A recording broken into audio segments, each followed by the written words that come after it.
Alright guys, so the Navy wants you to re-enlist, motherfuckers. I don't give a fuck about a motherfucking pole.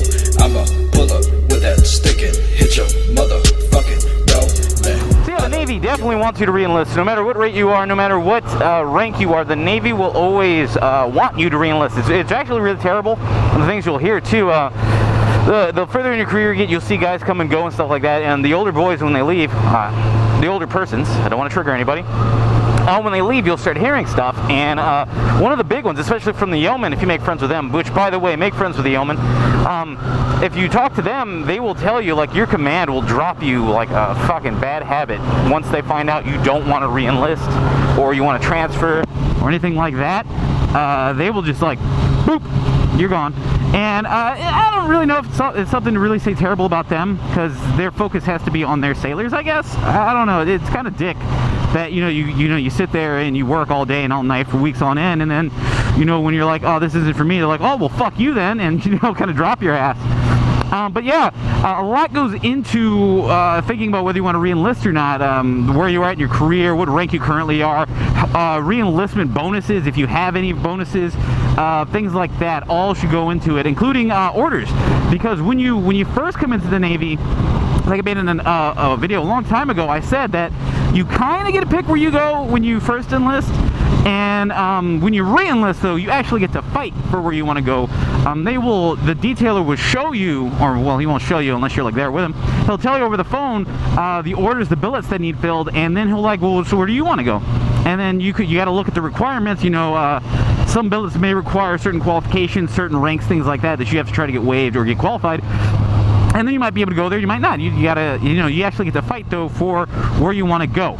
And I think even if you get cut bad ones, you can be like, nah, never mind, I'm quitting. I think you can do that. I haven't done it yet, so don't hold me to that. And that's one of the things that people always say is like, well, now you get to fight for your orders. Where do you want to go? And that kind of shit. And it's kind of up in the air still with that. A big thing a lot of people will tell you, though, almost everybody, especially in the submarine force, everyone in the submarine force will tell you to re-enlist at least once if you can.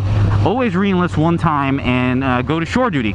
Because when you go to shore duty, it's cake. You're not going to sea anymore. You go in an office, you do an office job, you do office shit. Oh, that's a white R3 baby Yamaha. That's cute. But yeah, you go to the office and you get out at normal time. Get out at 5 o'clock and go home, do whatever the fuck you want. You don't go to sea. So what do you do when you're on shore duty? You go to school. You get that degree that you've always been talking about. The reason you joined the Navy. You get your degree while at shore duty instead of fighting with the sea schedule and shit like that. And it makes it a lot easier for you. Now, again, that's if you can. Again, depending on your rate. Like my rate, as I've mentioned plenty of times with my whining, is locked out. There is really no true advancement for sonar right now. So much so that I believe now we have lost our re-enlistment bonus. And I've said that twice now. What is a re-enlistment bonus? It's also sometimes called an SRB, selective re-enlistment bonus. Depends on what rate you are. Nukes, I think, get the biggest, like $60,000 plus to re-enlist and keep going. Sonars, I think one of the guys I talked to got like 20, another guy like got 10. If I re-enlisted today, I think I'd get nothing. And that sucks. And that's part of it. Do you want to re-enlist for nothing? I don't.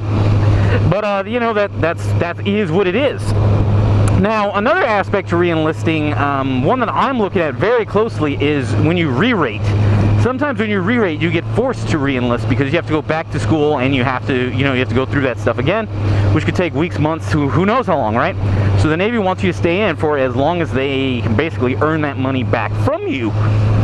And I want to try to re-rate to Master at Arms because I'm not going to be a sonar tech when I get out of the Navy, and honestly I'm not getting too much job fulfillment as a sonar tech. I can do it. I'm really good at it. I could tell you, I could tell you where Nakula is up to like maybe 10,000 yards, maybe further out. Tell you where he is within about 1,000 yards, which is good enough for certain things to happen. That's neither here nor there though, because the job honestly to me is it is boring. The concept's cool, the idea's cool, but doing math and drawing triangles and shit, it's not what I want to do. I do, however, want to do law enforcement. Now, I know a lot of people who heard me say MA are going to be like, well, why the fuck would you be an MA, stupid? MA is as close as you can get. I mean, it's as close as I can get to being a cop while still in the Navy, other than military police, but the Navy doesn't have that genius. So So yeah, so if I were to, at this point in my career, actually manage to re-rate to MA, they probably would want two things of me. I would have to make E4 on this next cycle. I'd have to. And then submit my 1306, get it approved, and then re-enlist. Re-enlist after the re-rate to stay in for another 4 years. It would push me to 8 or 7, 9. It would push me to 9. Basically, it'd push my career to 9 years minimum. What, this, you want to pretend like you have a fast car, buddy? We can throw it down.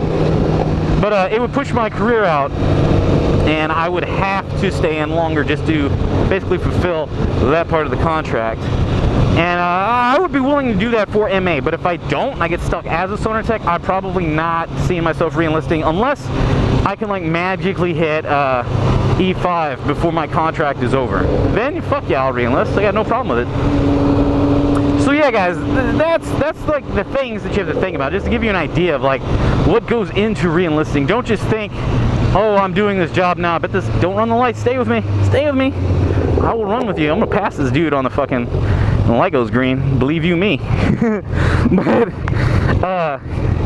that's the things you have to think about when you are thinking about re-enlisting, is where's your life at, where's your family's life at, and things like that, and your career advancement, re-enlistment bonuses, stuff like that. Alright guys, so if you have any more questions about re-enlisting or re-enlistment bonuses or the Navy or sonar techs or submarines or anything like that, feel free to ask me in the comments, make a video, or you know, do whatever, brah, do whatever. Right, dudes, ride safe. I'll catch y'all later. Let's see if this neon has any speed to it.